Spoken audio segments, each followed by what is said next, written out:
നമസ്കാരം. ഇറാനിലെ സ്ഥിതിഗതികൾ രൂക്ഷമായി തുടരുകയാണ്. അമേരിക്കയുടെ ഇടപെടൽ ഏത് നിമിഷം വേണമെങ്കിലും ഉണ്ടാകാം. ഡൊണാൾഡ് ട്രംപ് തന്നെ ഇറാൻ തങ്ങൾ ആക്രമിക്കും എന്നുള്ള താക്കീത് നൽകിക്കഴിയുകയും ചെയ്തിട്ടുണ്ട്. എന്നാൽ അമേരിക്ക യുദ്ധം ചെയ്യാൻ വന്നാൽ അവരെ നേരിടുന്നതിനേക്കാൾ ഉപരി അയത്തുള്ള അലി ഖമേനിയും അയാളുടെ കുടുംബവും അയാളുടെ വിശ്വസ്തന്മാരും ചെയ്യുന്നൊരു കാര്യം തങ്ങളുടെ കൈവശമുള്ള സമ്പത്ത് പരമാവധി വിദേശ രാജ്യങ്ങളിലേക്ക് കടത്തുക എന്നുള്ളതാണ്.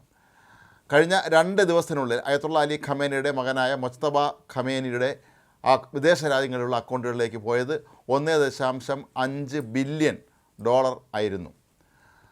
ഇത് UAE-യിലും അതുപോലെ വെനിസ്വേലയിലും മറ്റു പല രാജ്യങ്ങളിലുമുള്ള ഇയാളുടെ ബാങ്ക് അക്കൗണ്ടുകളിലേക്കും വ്യവസായ സംരംഭങ്ങളിലേക്കൊക്കെയാണ് പോയത് എന്നാണ് പറയപ്പെടുന്നത്. ഇറാൻ എന്ന രാജ്യം ഇപ്പോൾ ഒരു മുങ്ങുന്ന കപ്പലാണ് എന്ന് ഖമേനിക്കും കുടുംബത്തിനും നന്നായിട്ട് അറിയാം.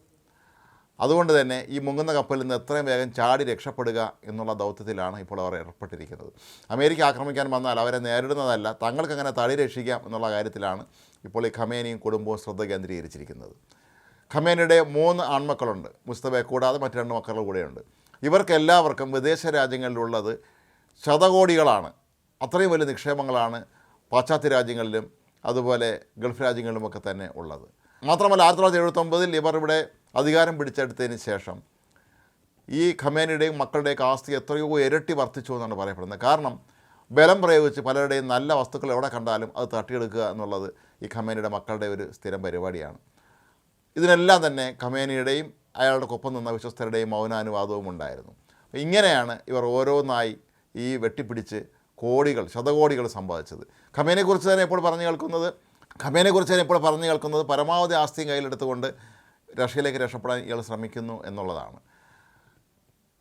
ആത്മീയതയുടെ പേര് പറഞ്ഞ് മതത്തിൻ്റെയൊക്കെ തന്നെ പേര് പറഞ്ഞ് ജനങ്ങളെ മുഴുവൻ ഇത്രയും നാൾ ഇവർ കബളിപ്പിക്കുകയായിരുന്നു എന്നുള്ള സത്യം ഇപ്പോഴാണ് ഓരോന്നോരോന്നായി പുറത്തു വരുന്നത്. ഇയാളുടെ മക്കൾക്കും ഇയാൾക്കും വല്ല എത്രമാത്രം ആസ്തിയുണ്ട് എന്നുള്ളത് എണ്ണിത്തിട്ടപ്പെടുത്താൻ പോലും കഴിയാത്ത അവസ്ഥയിൽ അത്രയും വലിയ സ്വത്തുക്കളുണ്ടെന്നാണ് പറയപ്പെടുന്നത്. ഈ 3 ആൺമക്കളും തീർത്തിട്ടുള്ളത് വ്യവസായ സാമ്രാജ്യങ്ങളാണ്. അത് എത്രയോ രാജ്യങ്ങളിൽ പടർന്നു പന്തലിച്ചിരിക്കുന്ന വ്യവസായ സാമ്രാജ്യമാണ് ഇവർക്കുള്ളത്. ഖമേനിയുടെ മൂത്ത മകനായ മൊജ്തബ ഖമേനിക്ക് ഏതാണ്ട് ആയിരക്കണക്കിന് കോടി ഡോളറിൻ്റെ ആസ്തിയുണ്ട്. ഇതുകൂടാതെ ഇയാളുടെ കൈവശം മാത്രം $300 മില്യൺ വില മതിക്കുന്ന ആഭരണങ്ങളും രത്നങ്ങളും ഉണ്ട് എന്നാണ് പറയപ്പെടുന്നത്. കാരണം പണം മുഴുവൻ നഷ്ടപ്പെട്ടാലും ഈ ആസ്തി ഇയാളുടെ കൈവശമുണ്ട്. സ്വർണവും രത്നങ്ങളും കൈവശമുണ്ട്. 2ാമത്തെ മകൻ്റെ 3ാമത്തെ മകൻ്റെ എല്ലാം കൈവശം ഇത്തരത്തിൽ ഒരുപാട് ആഭരണങ്ങൾ, അതായത് ആഭരണങ്ങളും രത്നങ്ങളുമായി തന്നെ കോടികളുടെ ശേഖരയുടെ കൈവശമുണ്ടെന്നാണ് പറയപ്പെടുന്നത്. ഒരുപക്ഷെ ഇതുമായി ഏതെങ്കിലും രാജ്യത്തേക്ക് രക്ഷപ്പെട്ടു പോകാം, അവർക്ക് അവിടെ പോയി സുഖമായി ജീവിക്കാം എന്നുള്ളതായിരിക്കാം ഇവരുടെ കണക്കൂട്ടൽ. പക്ഷേ അത് അമേരിക്കൻ സൈന്യം എത്തുന്നതിന് മുമ്പ് ചെയ്തില്ലെങ്കിൽ പിന്നെ പണി പാളും എന്നവർക്ക് നന്നായിട്ട് അറിയുകയും ചെയ്യാം. ഇവർ ഒരുപക്ഷെ റഷ്യയിലേക്ക് മറ്റേതെങ്കിലും രാജ്യത്തേക്ക് രക്ഷപ്പെടാൻ പ്രത്യേക വിമാനങ്ങൾ തയ്യാറാക്കിയിട്ടുണ്ടാകാം. പക്ഷേ ആ വിമാനങ്ങൾ റൺവേയിൽ നിന്ന് ഉയർന്നാൽ മാത്രമല്ലേ ആ രാജ്യത്തേക്ക് പോകാൻ കഴിയുകയുള്ളൂ. അതിനു മുമ്പ് ട്രംപിൻ്റെ ആളുകൾ ഇവിടെ എത്തിക്കഴിഞ്ഞാൽ ഇവരെ പിടികൂടും എന്നുള്ളത് ഉറപ്പാണ്.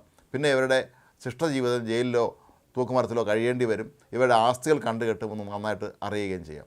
കഴിഞ്ഞ 2 ദിവസത്തിനിടയിൽ നേരത്തെ പറഞ്ഞതുപോലെ $1.5 ബില്യൺ പണം കൈമാറ്റം നടന്നത് ക്രിപ്റ്റോ കറൻസിയിലൂടെയാണെന്നാണ് പറയപ്പെടുന്നത്. ഇയാളുടെ മൂത്ത മകൻ്റെ അക്കൗണ്ടുകളിലേക്കാണ് ഈ പണമെല്ലാം തന്നെ പോയിട്ടുള്ളത്. അങ്ങനെ ഇതുപോലെ ലോകത്ത് ഏതെങ്കിലുമൊക്കെ രാജ്യങ്ങളിൽ ചെന്ന് അവിടുത്തെ വലിയ വലിയ ദ്വീപുകൾ പോലും വിലയ്ക്ക് വാങ്ങാൻ തക്ക ആസ്തിയുള്ള വ്യക്തികളാണ് ഈ ഖമേനിയും അയാളുടെ മക്കളുമൊക്കെ തന്നെ.